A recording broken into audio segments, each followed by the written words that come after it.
Gente querida, gente boa, é uma alegria para mim sempre, não preciso nem dizer, nem repetir. Eu sou feliz fazendo o que eu faço, comunicando essa mensagem de vida, de graça e cheio do Espírito de Deus e do Evangelho e da força e do poder da ressurreição que me habitam. E não é trucagem psicológica, nem é argumentação de coach, não. É de um homem que foi atravessado, traspassado, transfixado pela cruz eterna de Jesus que marcou meu coração, acendeu um fogo inapagável em mim e me encheu do Espírito da ressurreição. Nós continuamos aqui na nossa sequência de Mateus, agora no capítulo 16. No dia de ontem nós vimos a segunda multiplicação de pães e eu falei a maior parte do tempo sobre o processo de entupimento cognitivo dos crentes. Eu mostrei aqui que os apóstolos de Jesus, num interregno curto, tiveram duas experiências de multiplicação de pães e não entenderam nada, não enxergaram nada, não viram nada, não depreenderam coisa alguma. É um replay. E eu falei que a minha experiência pessoal no curso da existência longa, ensinando, pregando todo dia o Evangelho para grupos humanos, os mais diferentes aqui e na Terra toda, me mostra que essa é uma realidade extremamente peculiarizada quando se trata do Evangelho, dessa pregação de Jesus. Por quê? Porque eu vejo que não é necessariamente assim com matemática, com física, com história em geral, com geografia, com ciências da natureza, com português, com línguas. Mesmo pessoas que nem são tão plenas do ponto de vista de inteligência, ou de memória, ou de qualquer outra caracterização de manifestação superlativa do ponto de vista mental ou de prodigiosidade intelectual, não precisa haver nada disso. Mas nas outras áreas, elas quase sempre aprendem o básico que lhes é ensinado. Agora, quando se trata do Evangelho, foi o apóstolo Paulo que disse, escrevendo aos Coríntios, na segunda epístola dele aos Coríntios, no capítulo 3, também no capítulo 4, mas você tem que ler os capítulos 3 e 4 juntos para entender os contextos antecedentes e subsequentes. Ele diz que a religião, tanto quanto eu diria, a ideologia política, que também tem uma semelhança profunda com a religião nos mesmos tipos de fanatismos que provocam.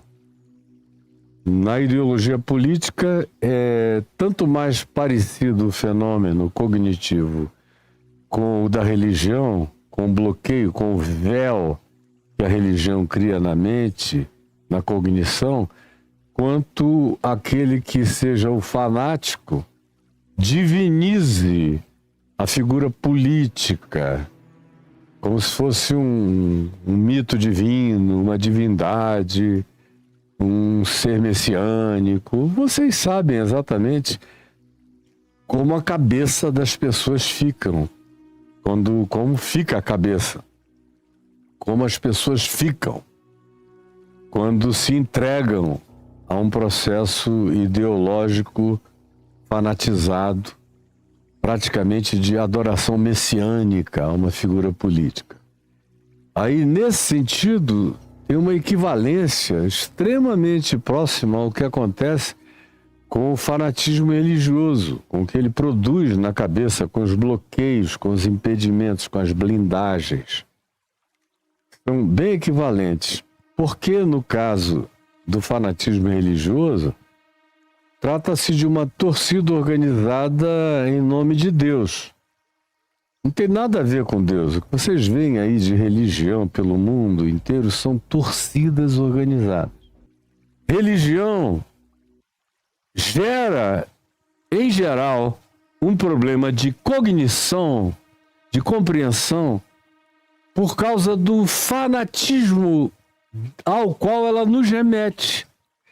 E não é apenas o fanatismo de um ente histriônico ou que seja histérico, como a maioria é dos fanáticos.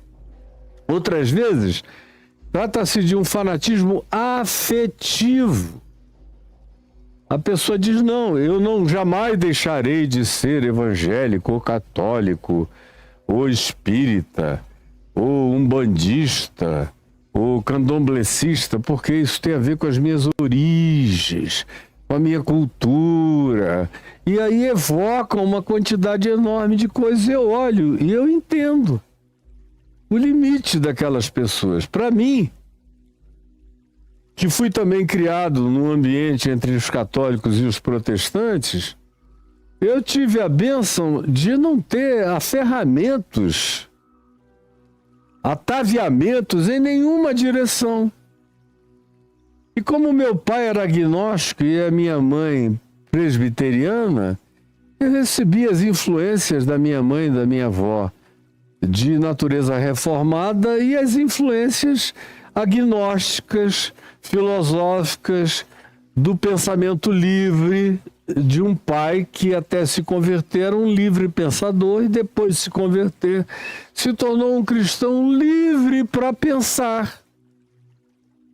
Então isso obviamente me alterou completamente. Por isso eu não tenho esse véu que Paulo menciona em 2 Coríntios 3 e 4.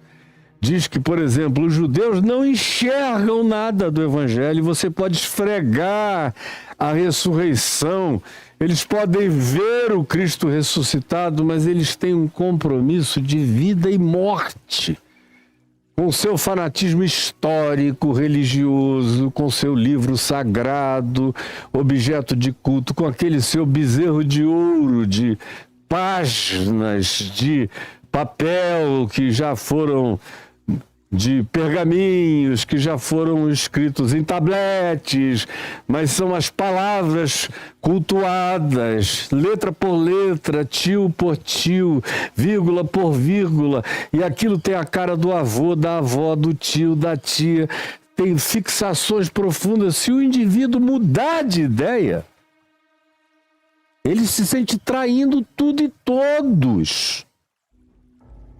Por isso, voltando ao nosso tema de ontem, que é onde a gente começa hoje, Jesus faz 2 multiplicações de pães, quase que uma em cima da outra, e as questões dos discípulos são as mesmas, os problemas levantados são os mesmos, eles tinham visto a primeira, mas parece que não tinham enxergado nada, acontece a segunda, mas eles também não entendem nem mesmo a segunda, porque tem um véu de condicionamento.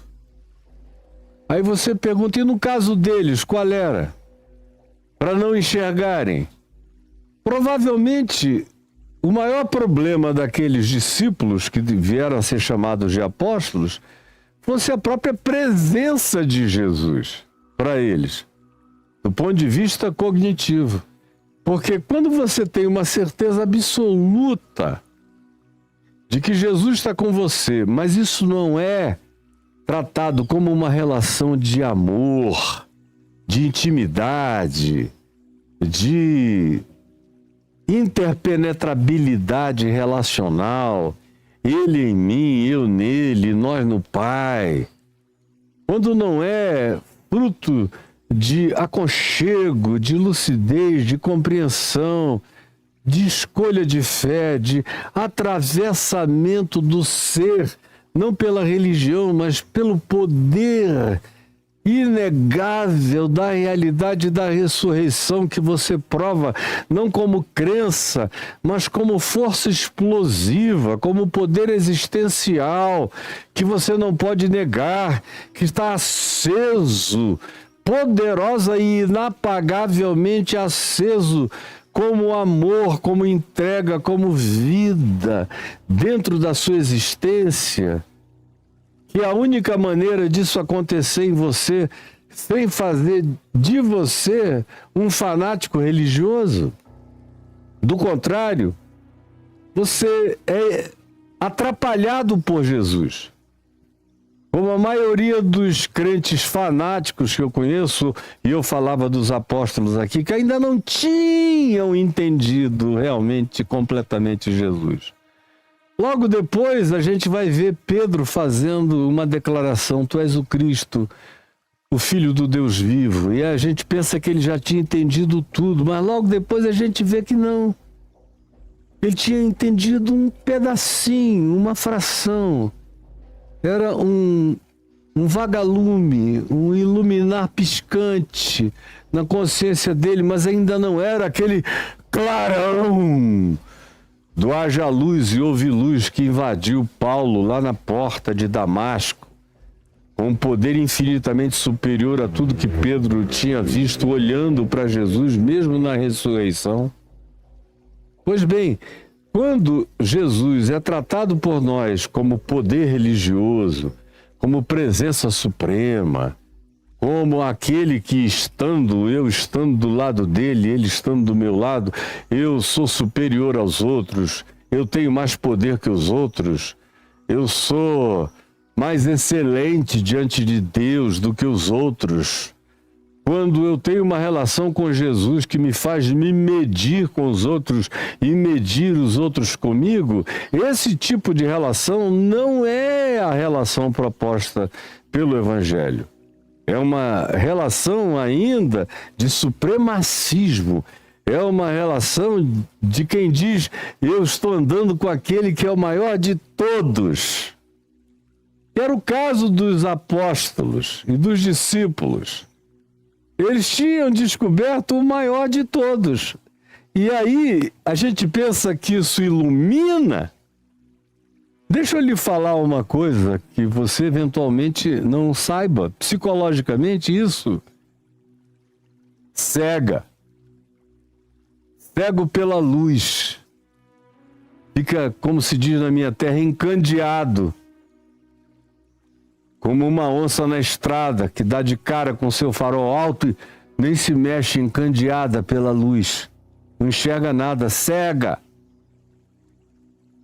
Quando a pessoa encontra, por exemplo, Jesus e recebe o choque do poder, mas não tem uma lucidez de compreensão em fé, não se transforma naquilo que eu já descrevi, que é necessário acontecer para que eu não seja um fanático, eu seja só uma pessoa salva pelo amor para amar e para me dar com graça na vida, essa impressão de Jesus comigo, da presença dele comigo, ao invés de me fazer enxergar melhor todas as coisas, me faz enxergar pior todas as coisas, porque eu descanso cognitivamente na compreensão. Eu paro de tentar compreender. Eu acho que já está tudo explicado. Aí, para quem já está tudo explicado, o cara não quer mais estudar, não quer mais saber de ciência, não quer aprender mais nada. Não, eu tenho Jesus, já tenho tudo. Está tudo explicado e vai ficando cada vez mais burro, mais idiotado, mais inculto, mais ignorante e, paradoxalmente, mais presunçoso, mais arrogante, mais soberbo, mais bloqueado, mais fechado, mais cego, mais entupido. De modo que você vai ver comigo, provavelmente já na semana que vem, como tudo isso que a gente vem vendo aqui no Evangelho, especialmente do capítulo 13 de Mateus para cá, tem uma recorrência enorme com a cegueira, com o entupimento, com a incapacidade de compreensão, com os bloqueios cognitivos. E a gente vê isso acontecendo com os discípulos. Às vezes o povo aparentemente até entendeu, eles é que chegam no particular e dizem, a gente não entendeu nada, fala com a gente aqui, o que tu estava querendo dizer? É algo um tanto recorrente. E Paulo diz em 2 Coríntios 3, um véu é posto. Quando a relação com Deus é relação de religiosidade, de religião, de fanatismo, de credo, de dogma, de esse é o maior, ninguém tem um igual ao meu Deus é maior do que o teu, isso ao invés de me iluminar, isso me cega, me bloqueia.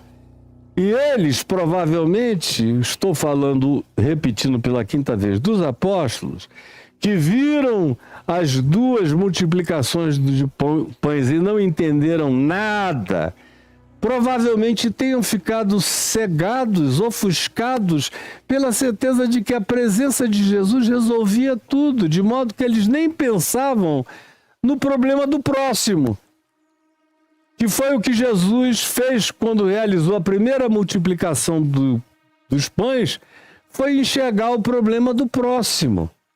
Se a gente não fizer, não trouxer a comida, eles vão morrer de fome. Na segunda multiplicação dos pães é a mesma coisa. Já estão aqui há 3 dias, eu não posso despedi-los em jejum. Tem que haver uma solução. Aí a solução que eles imaginavam era dinheiro. Ou então, além de dinheiro, tem que ter mercearia, mercado para vender. Nem tem dinheiro, nem mercearia, então não tem solução. Deixa Jesus se virar com o problema humano. Mas você mesmo vai ficando cada vez mais blindado, mais bloqueado, mais incapaz de enxergar as coisas. Isso é trágico. É horroroso. Eu queria que você prestasse atenção nisso, porque é o que está acontecendo contigo. É por isso que você não entende. A gente repete, eu repito, eu falo, eu me canso, eu fico rouco. E aí as mesmas pessoas voltam com as mesmas questões, com as mesmas perguntas, com as mesmas faltas de solução para sempre. E é horroroso. Aí você vai em qualquer lugar da terra e encontra alguém que nunca ouviu falar o nome Jesus, nem fala a respeito do assunto, só senta e tem uma conversa humana. E a pessoa logo depois vira-se para você e diz, o que tem em você de diferente? Tem uma coisa diferente no teu olhar, no teu jeito, na tua energia, na tua vibração, no teu sorriso, no teu trato. O que é? Aí quando você começa a falar sem explicar muito, elas vão dando galopes de percepção. Aí então Jesus faz isso nas pessoas. E você diz, quando é de verdade, faz. Quando você é só membro do cristianismo, não. Você pode puxar da espada, querer matar os outros, querer ser maior do que todo mundo, cair no supremacismo, como qualquer outro doente fanático religioso da face da terra. Mas quando é de verdade, é conforme o Evangelho, o que produz é isso. Aí logo a pessoa diz, eu quero isso para mim também. Aí ela pergunta em geral, como muitos muçulmanos perguntam para mim, eu tenho que nunca mais ir à mesquita, eu tenho que nunca mais fazer minhas orações 5 vezes ao dia, eu tenho que não isso, não aquilo. Eu digo, não, você não tem que nada. Você só precisa saber que ele está vivo, ressuscitou e está aqui. O que você notou foi ele em mim. E ele em mim pode ser também ele em você. E ele em você não precisa de bandeira, nem de mesquita, nem de torre, nem de menorá, nem de bandeira de Israel, nem bandeira do Brasil, nem de crucifixo, nem de arca da aliança, não precisa de nada. Deus é espírito e importa que os seus adoradores o adorem em espírito e em verdade. Aí a vida se ilumina na mesma hora. Do contrário, não. Vencendo aquele bloqueio cognitivo, multiplica pães e alguns peixes pela segunda vez, num repeteco, num replay, da mesma história, o mesmo script, a mesma coisa. Aí quando ele acaba, os fariseus e os saduceus, dois grupos religiosos, duas torcidas organizadas dos judeus, uns bem flamenguistas e outros bem botafoguenses. Os flamenguistas eram os fariseus, bandeira, grito, nós, somos nós. E os botafoguenses mais discretos, que quase não ganham nada, vão ficando... Os saduceus, como eu expliquei ontem, eram diferentes dos fariseus, que eram aqueles seres bem histriônicos. E os saduceus eram aquele tipo que não criam em praticamente nada, eram deístas teológicos, criam que Deus tinha criado tudo, mas tinha cruzado os braços e dito, olha, vocês se virem aí. E no que os saduceus faziam no máximo era praticar os cultos, os ofícios rituais no templo. A maioria deles eram inclusive sacerdotes. Eu comparei inclusive com grupos religiosos cristãos dos nossos dias. É só ver aí no YouTube que está tudo gravado. Mas aí o que acontece? Eles pedem a Jesus um sinal. E eu disse que aqui no Evangelho de Marcos, que é para onde a gente vai se voltar no dia de hoje, o mesmo texto de Mateus 16, eu quero que você preste atenção nele hoje comigo aqui em Marcos. Mesmo texto, no capítulo 8. Aí diz que os fariseus pediram um sinal que viesse do céu. Eles já estão com Jesus vindos de Jerusalém, como eu expliquei há 2 semanas atrás, há um bom tempo vendo todo tipo de milagres. E agora viram 2 sequências de multiplicação dos pães e dizem, não, para nós não basta não. Isso tudo aconteceu de dentro para fora da matéria, ou aconteceu aqui com corpos humanos. A gente quer uma coisa do céu, descendo com uma customização milagreira para nós, fariseus e saduceus, para nos provar. Essa coisa patética que tem algumas pessoas que desafiam Deus dizendo, só vou crer em ti se tu me fizeres isto ou aquilo. Ou se tu me mostrares ou te manifestares do céu à terra, para que inequivocamente eu te reconheça. Aí Jesus ouve isso. E Marcos 8:12 nos diz o seguinte, Jesus, porém, ao ouvir isso, olha a palavra usada aqui em Marcos, é arrancou. Arrancou do íntimo, arrancou do íntimo, arrancou do íntimo, arrancou do íntimo um gemido, arrancou do íntimo, arrancou do seu espírito, arrancou do escaninho mais profundo do ser um gemido. Porque isso faz Deus gemer. Isso faz Deus gemer sentindo dor. Essa incredulidade, essa burrice crônica, essa estupidez invencível que a religião promove na cabeça, essa blindagem, essa couraça, essa carapaça impenetrável, que não é pervadível por sabedoria, por luz nenhuma, por causa dos condicionamentos, por causa da torcida organizada, da vontade de matar o outro diferente de mim, que não torce pelo meu time religioso, ou político, ou ideológico, ou cultural, ou patriótico, ou nacionalista, tudo a mesma porcaria. Tudo com a mesma capacidade de emburrecimento crônico. Por isso você é assim. E se tornou, à medida em que foi ficando fanático, cada vez menos inteligente e vai ficar cada vez menos ainda. E o pior é que novas gerações vão surgindo catequizadas por essa burrice e vão se tornando ainda mais estúpidos do ponto de vista do conhecimento, da cognitividade, da compreensão, da internalização, do entendimento, da lucidez, mas ainda, geração após geração, pioram.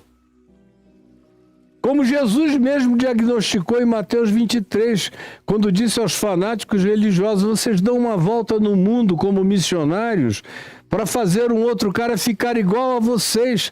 Só que eles não ficam nem iguais a vocês, que são horrorosos já. Eles ficam 2 vezes piores que vocês.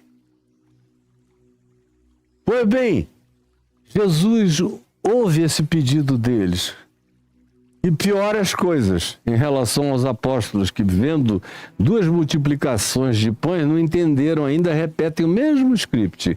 Agora aqui são esses saduceus e fariseus querendo um sinal do céu. Para os fariseus era até uma coisa mais coerente, porque eles criam em milagre. Agora o saduceu não cria em nada. Muito malmente cria em Deus, vagamente. Cria mais nos ritos do templo, nos sacrifícios, nas etiquetas dos rituais, do que em qualquer relação com Deus. Não criam em anjo, não criam em seres de outras dimensões, nem sobrenaturalidades de nenhuma natureza. Mas agora, eles disseram: até nós, se virmos uma coisa esplendorosa descer do céu e pousar aqui, quem sabe aquelas rodas de Ezequiel, capítulo 1 e capítulo 10, com aqueles seres viventes assombrosos descendo aqui, a gente crê em ti. Aí Jesus arranca do íntimo do espírito o gemido. Ai.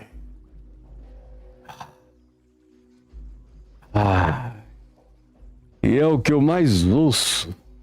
É o gemido de Deus a respeito da ignorância superlativa desses pseudo-filhos, que são filhos de uma ignorância indescritível e de um emburrecimento espiritual total, profundo, que chega a ser algo a demandar estudo de caso psicológico profundo.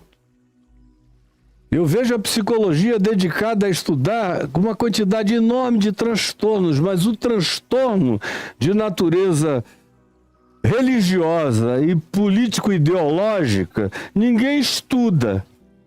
Mas é um transtorno dos mais graves da face da Terra. Quando se transforma em fanatismo, é uma doença mental das mais horrorosas. Você pode ficar chocado comigo o quanto você queira. Eu não estou nem aí. Eu estou falando de Jesus, com Jesus, por Jesus, em nome de Jesus. Quem gostar, gostou. Quem não gostar, se sacuda e vá em frente, porque eu vou continuar falando.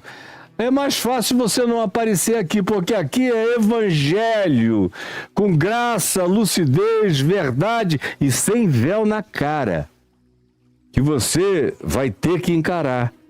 Jesus arrancou do seu íntimo um gemido e disse: esta geração me pede um sinal? Em verdade eu vos digo que essa geração não terá nenhum sinal. A vocês não será dado nenhum sinal. Lá em Mateus ele diz apenas o sinal do profeta Jonas, que foi vomitado do ventre do cachalote, do grande peixe, nas areias da praia.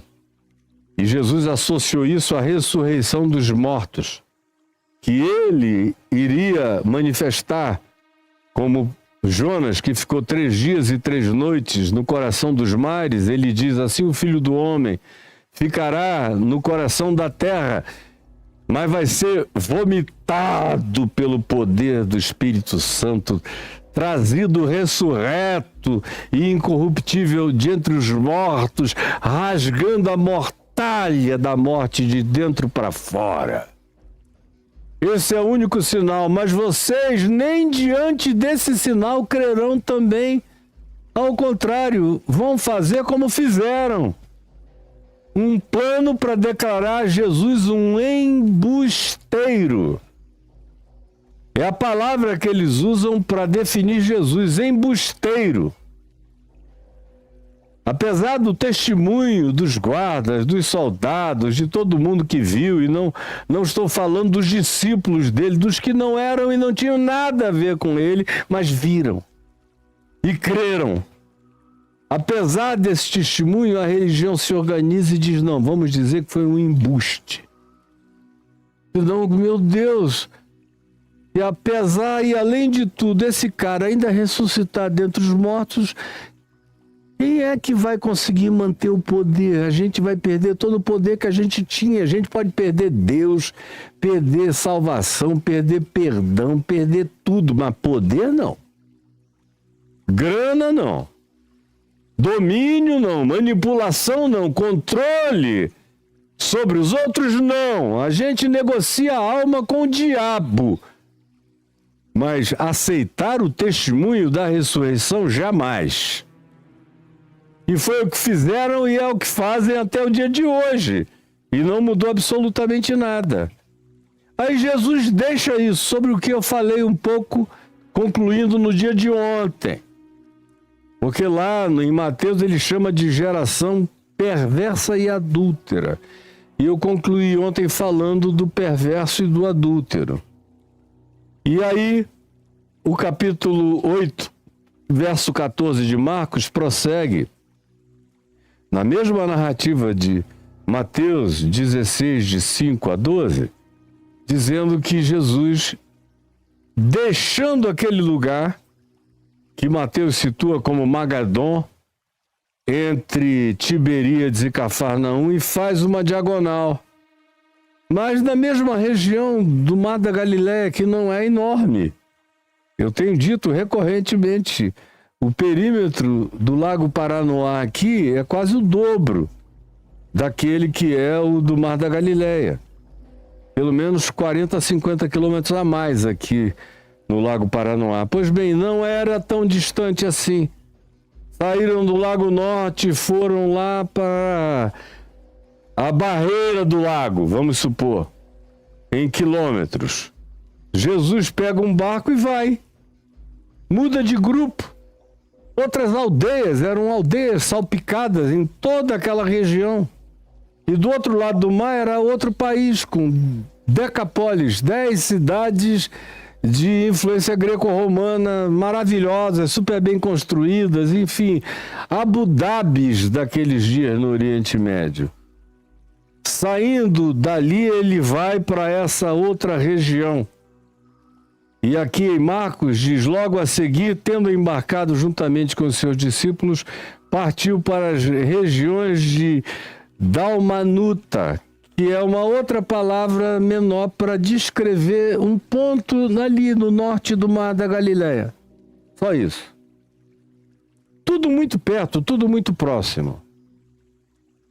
Aí quando ele vai entrando nesse barco, olha o que diz o verso 11.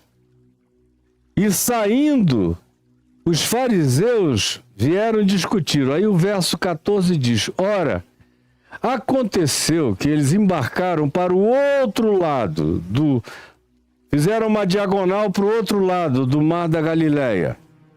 Depois dessa conversa de dar-nos um sinal vindo dos céus. Ora, aconteceu que eles, os discípulos, os apóstolos, nesse caso eram 12 e mais Jesus, 13 pessoas dentro daquele barco. Aconteceu que esses 12 se esqueceram de levar pães. Pães. O assunto volta a ser pão de novo. Já tinha havido uma multiplicação de pães, 2 multiplicações de pães, iguaizinhas, o mesmo roteiro. Não é nem Rambo 1, Rambo 2 e Rambo 3, Exterminador 1, 2, 3 e 4, que pelo menos muda um pouco o roteiro. Não é Matrix 1, 2, 3 e 4, não. É no mesmo Matrix 1B. É exatamente a mesma coisa. E E agora o tema recorrente é outra vez pão. Tem um problema entre crente e pão. Ih, vai faltar pão. Vai faltar pão. Esquecemos de trazer pão. Chega a ser patético. Eu, pelo menos, acho anedótico. Aconteceu que eles se esqueceram de levar pães. E no barco não tinham consigo senão um só pão. Um só pão. Aí você diz, eles eram 13, tinham um só pão. Será que dava para quebrar os pedacinhos? Cara, eles estão vindo da primeira multiplicação de pães, 5 pães e 2 peixinhos. Comeram 5.000 homens, fora as mulheres e crianças, sobraram 12 cestos. Agora tem a segunda multiplicação de pães. Alguns 7 pães e alguns peixinhos. E comeram 4.000 homens, fora as mulheres e crianças, recolheram 7 cestos grandes. Aqui no Evangelho de Marcos, a palavra usada para cesto é a mesma palavra usada em Atos, no capítulo 9 ou no capítulo 10 de Atos dos Apóstolos, quando se diz, no capítulo 9 de Atos, quando se diz que Paulo foi descido pelas muralhas de Damasco dentro de um cesto. É a mesma palavra para cesto aqui, define uma coisa grande. É um paneiro enorme, desses de farinha no Amazonas, grandões, para caber um homem, com palha bem tecida, com cânhamo que não parte. Paulo foi descido ali. Esses foram os cestos que eles recolheram, 7 deles lotados. Aí é uma questão matemática. Se, pelo amor de Deus, 5 pães e 2 peixinhos alimentaram, vamos supor, 5.000 homens, fora as mulheres e crianças, 7, 8.000 pessoas. E se agora, na segunda vez, são alguns pães e alguns peixinhos, já alimentaram 4.000 homens, fora as mulheres e crianças, e ainda sobra, na primeira vez, 12 cestos, na segunda vez, 7 cestos enormes, matematicamente falando, tem uma desproporção dentro desse barco. Tem pão demais dentro desse barco. Pão demais, porque eles são só 13 e tem um pão.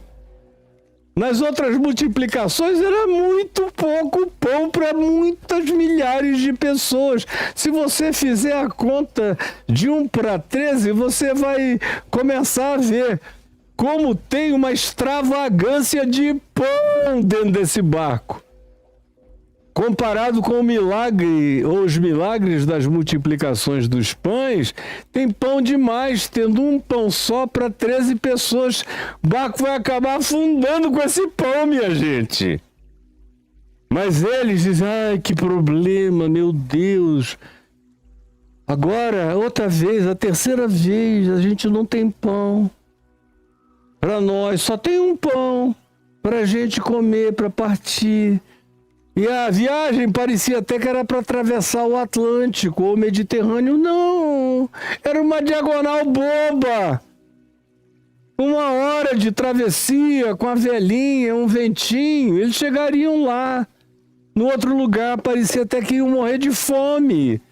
Mas vocês vejam como tem um bloqueio, tem um véu. Tem um impedimento, tem uma morte da lógica, do raciocínio, da razão, da razoabilidade.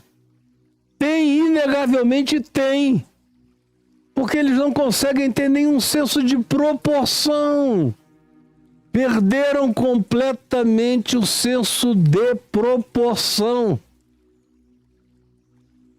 Ou é, como se diz na gíria, ou esses caras, ou é calça de veludo ou é bunda de fora.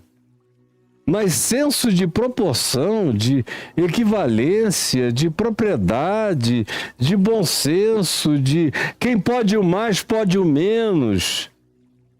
Já vimos ele poder o impossível 2 vezes. Isso aqui que não será um problema, além do que somos só 13. E ele mesmo nem puxou o assunto. Aparentemente nem com fome está, mas para eles agora, que não pensam, eles não raciocinam soluções, só raciocinam como bons crentes, crentes entupidos e bloqueados, só pensam em problemas, não pensam em soluções. E agora? Aí Jesus os preveniu e lhes disse: vede, preste atenção aqui comigo, vede. Jesus disse: guardai-vos do fermento dos fariseus e do fermento de Herodes. Aí eles ficaram pensando, o que será que ele quer dizer? Porque a gente só tem um pão. E é com o fermento que a gente aumenta a quantidade de pães. O que será? Será que quando ele falou de fermento, ele estava aludindo à multiplicação dos pães? Ele terá usado um fermento celestial para fazer os pães se multiplicarem? E os peixes? Que solução foi que ele deu? Mas o fato é que a cabeça dele está fixada num único tema. Aí quando Jesus passa por cima da questão aventada por eles, a gente esqueceu de trazer pão, trouxemos um só. E Jesus atravessa o problema e diz: olha, prestem atenção, abram os olhos, enxerguem pelo amor do meu Pai o problema grave que vocês têm é o fermento dos fariseus, dos saduceus, dos religiosos e o fermento de Herodes. Como ele diz em Mateus, fermento dos fariseus e o fermento de Herodes, como ele afirma aqui no verso 15, do mesmo modo. Tomem cuidado com esse fermento. E qualquer um sabe que ao se referir a fermento, ele está se referindo àquilo que pervade, que penetra, que faz crescer, que aumenta, que incha. Você faz um pão e põe fermento para ele ganhar tamanho, proporção, não põe demais que é para não estragar, nem põe de menos que é para não ocorrer o caso dele não crescer. Mas na medidazinha certa, as coisas todas ganham proporção exata, pertinência, propriedade. Agora, ele diz cuidado, porque o problema não foi a gente não ter tido pão. O problema foi o convívio com esses caras que estão andando, que atravessaram, que vieram desde Jerusalém a pé, que estão com a gente, foram para Genezaré, viram tudo que aconteceu, provocando, questionando, duvidando, pedindo sinais, relativizando tudo o tempo todo. Tomem cuidado. Aí eles ouvem isso e começaram a discorrer, a discutir, a conversar entre eles, entre si. E qual é a conversa deles? Qual é a conclusão deles? Eles dizem: é que a gente não trouxe pão, deve ser por isso que ele está falando disso. Porque a gente não trouxe pão. Olha só onde está a cabeça desse pessoal, igualzinha de vocês. Ele deve estar falando do fermento dos religiosos, do fermento de Herodes, fermento da política, fermento do manobrismo herodiano, que faz qualquer negócio, que se dobra diante dos Césares romanos, que fica de 4 para Roma, e que não tem pudor nenhum, que mata até mesmo as pessoas mais próximas. Desde Herodes o Grande, é uma dinastia de perversos. E os Herodes dos dias de Jesus Eram seres inimizados uns com os outros e com uma capacidade também homicida terrível. Foi um deles que decapitou João Batista por causa do bumbum bonitinho da filha de Herodias, a mulher do irmão Herodes que vivia lá no norte da Galileia, na Galileia de Filipe, na Cesareia de Filipe. Aí eles puxam de novo o assunto pão. Ai, meu Deus! É porque a gente não trouxe pão e Jesus, percebendo o papo deles, e agora, que suspiro ele arranca de dentro de si.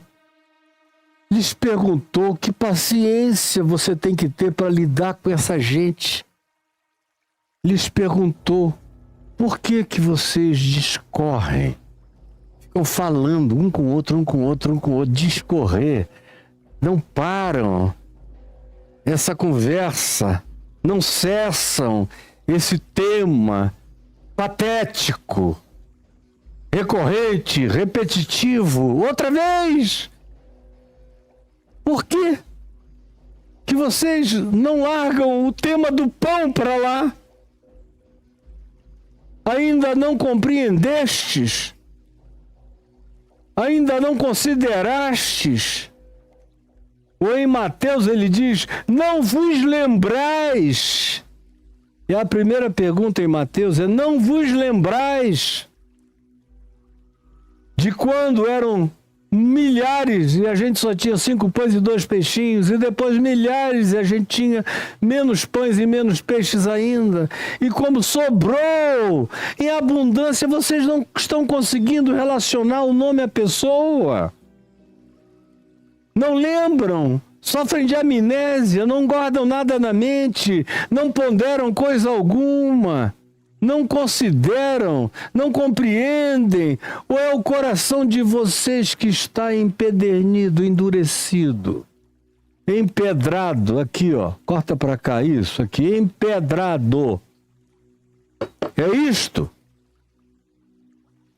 Não vos lembrais de quando parti os 5 pães para os 5.000, quantos cestos cheios de pedaços recolhestes? Responderam eles 12. E de quando parti os 7 pães para os 4.000, quantos cestos cheios de pedaços recolhestes? Responderam 7. Ao que Jesus lhes disse, não compreendeis ainda? Bom, eu vou parar por aqui, porque eu tenho 1 trilhão de coisas a falar sobre esse não compreendeis ainda. Mas o tempo esgotou. Acabou o tempo. Então amanhã, quinta-feira, eu vou continuar daqui. Não compreendeis ainda?